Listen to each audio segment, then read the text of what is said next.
Thank you for joining me. Today we are looking at this. This is a dash cam by a company called IIwye. IIwye. It's spelled IIwye, so pronounce that as you like. This is the EY05. I can't find any information on this on YouTube. I can find an EY02 and a couple of other bits, but nothing really about the dash cam. And I really want you to watch this video. If you're going to buy one of these, there's a few things you need to know. So a quick look round. It has an FND 1.5 field of view 4K Ultra digital recorder lens there. I don't record in 4K, it just creates massive files and I don't have any way to view them, so it's a little bit pointless. On the side here you have the SD card slots, a microphone and a multifunction button. This is all app driven. You don't do anything at all on the dash cam such as you do with the neck spaces and that kind of thing. On the side here, on the back I should say, you've got a little screen that displays either date and time or your current speed. It is GPS enabled, nice and slim, and it's got GPS in it, which is really good. The SD card does come with an SD card. Unlike plenty of other brands, you do get a branded SD card. That's a 64 gig. I had to buy a 32 gig separate for the next base one. And this is where the difference is now. It's a power socket here. It's USB-C. Now, if you've already got a dash cam, you may have one of these. This is a mini USB. Find them on sort of next bases, Garmin's, etc., etc. This one uses USB-C, and there's a reason for that. I'll come to that reason in a little while. Rear dash cam. It comes with this rear dash cam, which I haven't fitted because I've got a different one. I've got like a long tube one, and I can't fit this in my van. I have a van with obviously with the flat back doors. They sent me this one free because the current one, the colour's slightly washed out, but because I can't fit it, I can't use it, I'll be selling that on eBay. Comes with the relevant wiring loop, quite long. It'll get you, well, it goes from the back of my van all the way through to the front of the van with plenty of cable spare. And this is the power type lead that you need, and this is the first and most important thing. When I bought this, well, when I opened it, it does come with a normal cigarette lighter 12 volt adapter thing that you get with it. And I thought I'm going to hardwire it in because it wants you to have a switch live and a permanent live. Now the switch live is when you turn the key, the dash cam comes on. The permanent live, it has what's called parking mode, and if it feels a jolt, it starts to record for 30 seconds. I'll come back to that because that's important for you to remember.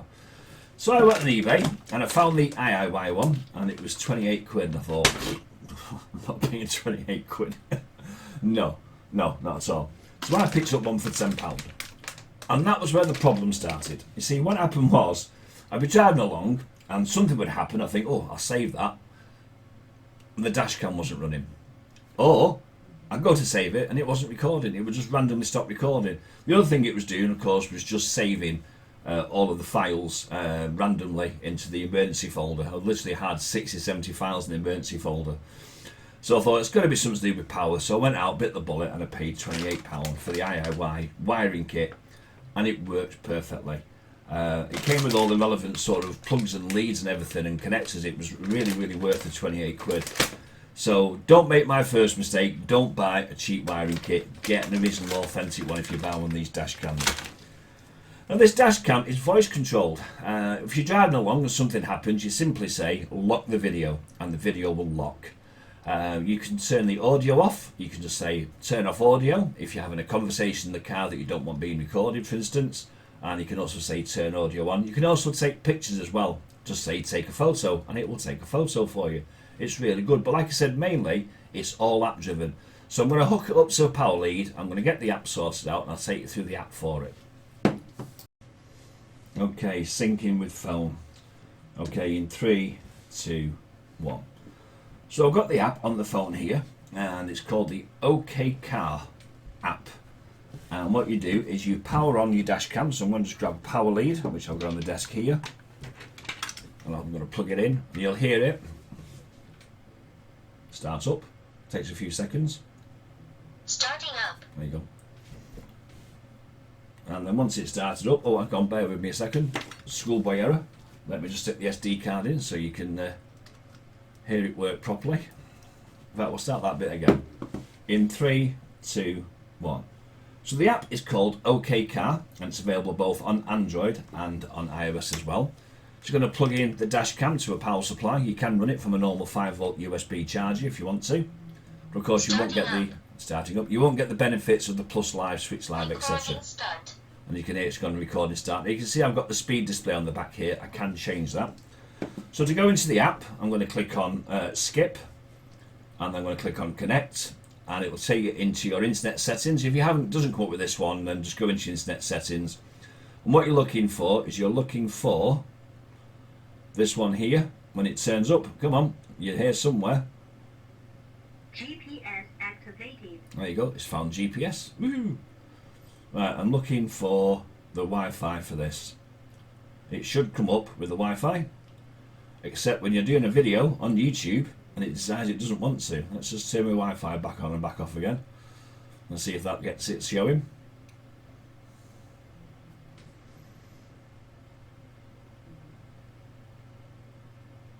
How typical. Why are you not showing me? You've gone off, haven't you?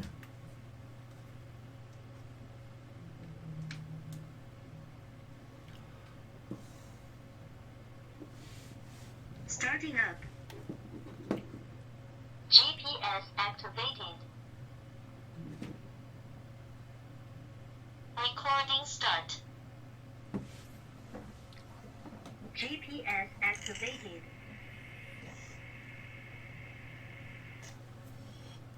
There we go. Right. 3. Let's start that again. Kill the app.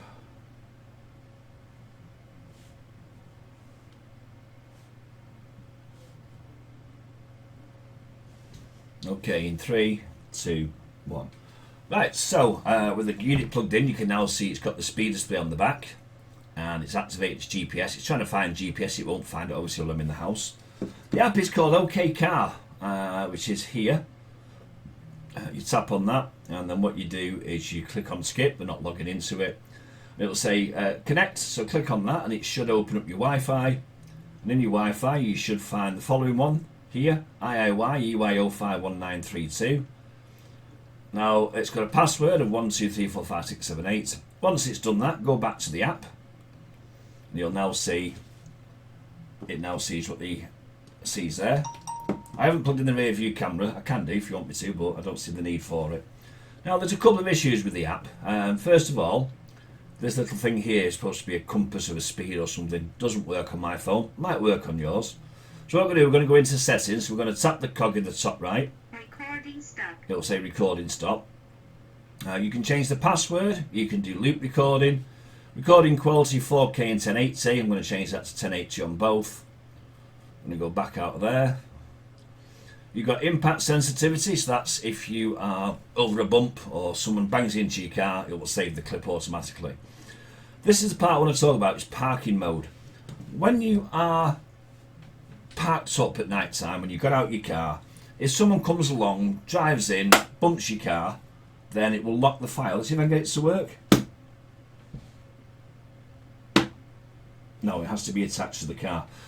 What happens is it saves the file then 30 seconds worth, but that's a bit of a problem, and I'm trying to get IIwye to sort it out, because what happens is when I turn the ignition off, the dash cam goes off, I get out and I close my door, and it sees the closing door as a bump because it's in parking mode, and then it starts with the dash cam record. So I've got loads of clips in the emergency folder of me just walking away from the van. So I'm actually going to turn that off for now, but it does cause me a little bit of problems. Like it just fills up the emergency folder. I've asked IIwye if they can put a minute delay between the power off and then the parking mode becoming active. If they do change it, it'll mean a firmware update. So if you buy one, you might need to just find out whether that works or not. Daylight saving time, you can set it as DST if you have that kind of thing. You can set your speed units, your time zone. You can turn the sound on and off, but if I just go like this, watch the little icon there, ready? Turn off audio. There you go, see, it turned off. Turn on audio. Lock the file. Lock the video. Oh, it's not recording currently, so let me just make it start recording. But it won't record whilst you're in the app. You ready? Recording start. Recording start. Right, so this is still running on this, so we're going to do that again now because I made a copy. So, right, let me just leave that connected. Okay, so for the third and final time, we're looking at the app. In 3, 2, 1. Okay, so the camera's plugged in, there's power to it, as you can see. It's got the speed markings there. There's no GPS in the house, and of course it's not moving. Symbols are all there. So first thing I'll show you is the voice activation. Okay, so I'm going to turn off the audio. Turn off audio. You can see the little icon's gone across to there. Turn on audio. There you go, the audio's back on there. Take a photo. Lock the video. Current video locked. So those are the four most sort of basic common voice commands you'll use with it. It locks a minute of video. I think it's a minute, and then if it's near the end of the minute, I think it locks another 20 seconds or so you get 2 files that will be locked. But locking files is a problem I'll talk to you about when I go into the app. So the app's called OK Car, and when you go in there, just click on skip. Now, click on connect, and you're looking for this, the IIwye internet access thing. It's got no instant access. It always says no instant access, but you don't need instant access. It's a local connection. Confuse a lot of people that. Go back into the app, and you'll now see it opens. It shows you. Now, I've not got the rear camera plugged in. Normally you would get a split screen at the top of the screen here. You've got video photo, which you can then manually stop the video recording by tapping on there like that. Recording stop. And take a picture. Oh, please turn the video first. So Recording start. I'm going to guess it doesn't take a picture as such. It grabs a frame from the video. And that's what it will do. It won't take a separate picture. It'll just grab a frame and convert it into a JPEG file. And if I click on video on the app here, Recording stop. what it does, it then goes into the video collection of saved clips I've got on this dash cam. When you come out of there, it starts to record again. If you go into photo, Recording stop. stops the video, and there's the pictures I've just taken there on the app. Recording start. And it starts recording again. So always make sure it's recorded, so you just don't accidentally forget to start recording when you've been playing around in the app. So let's go into the settings. Recording stop. So at the top you've got password. It's standard 1, 2, 3, 4, 5, 6, 7, 8. You can change it. You've got your loop recording. You've got 1 minute, 3 minute, 5 minute. Your recording qualities, you've got 4K and 1080. So 4K on the front, 1080 on the back. 2K on the front, 1080 on the back, or 1080 on both. Impact sensitivity, so I think that they call it gyro or something like that on most dash cams. That's where if you're involved in a collision, it will automatically lock the file for you. I do find though that even on the lowest setting, going over a speed bump saves the file, so I've always turned that off. Parking mode, this is the next little tiny flaw. With the parking mode, when you pull up outside your home, you turn the key and you take it out, and the dash cam shuts down, and you get out and you shut the door, it sees it as a parking mode. So what it does, it starts to record. It powers up and starts to record for 30 seconds. So there's like 50 clips of me walking away from my van because I'm in and out the van all day kind of thing. I've asked IIwye if they can write the firmware to give maybe a minute's delay between the ignition being turned off and parking mode becoming active. We'll wait and see whether they reply to that. You've got your speed units, kilometers, miles per hour, daylight saving time, time zone, sound recording. You can turn the sound on and off in the app if you want to. GPS watermark, I'll show you those when I show you the files shortly. You can actually turn the screen on and off. So if I turn on screensaver, after a minute it will go dark. I'm not going to do that now. You can play with that yourself if you want to buy one. Main screen display, so again here you've got date and time or speed unit. Rear lens mirror, so when you've got the view behind you, you can mirror it so that when you're looking at it on the phone here, the left side will be the left and the right side will be the right. Otherwise, the left is the right and the right's the left. If you've ever had a rear dash cam, you know how confusing that can be. WDR, exposure, voice prompt tone, time-lapse recording you can do. You can change the voice volume, factory reset, format and firmware version. And that's all there is. If I just turn the phone on its side, you'll see if I tap the little double square thing on the right of the video frame there, takes you into full screen mode. You could mount that, I suppose, in your car, and then when you got the rear dash camera showing, you could use it like maybe as a rear view mirror if you wanted to, maybe. Okay, so let's take a look at the GX player. This is the tool that comes on the SD card. You can see first of all it does have a Google map. It's going to load in a couple of files from the SD card. I'm going to drag them in here. There's an A and a B file. A is the front, B is the rear. You'll start to play the files. You'll notice on the map here it has your start and end points It puts them side by side so you can see what's going on. Also has a speedometer and a compass. They do work. It just takes a few seconds for the program to pick them up. There you go. Speedometer is now working, and the compass also points the direction. I didn't change lanes or anything, so the compass won't move for this particular example. But it's enough to review the footage afterwards to see who is at fault should you be involved in any kind of accident. And you can also maybe just screen record this and send this to your insurance company as proof as to who is at fault if you are involved in any kind of accident. One thing I would like to point out is that when you power this on and you connect it to your computer, it does not show up as an external drive. Now I know a lot of dash cams do that, which means you need to take the SD card out, put it into a reader if you want to play files. That's one of the little downsides to it. But I suppose it's not a big deal. Most computers do have SD card slots, well mine does, on the side of it. But it's slightly a little bit of an annoyance.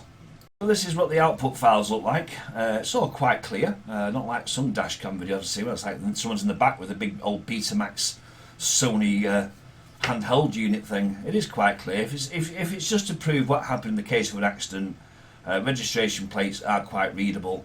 Notice though the number plates are reversed on the rear cam. You can again switch that round if you want to.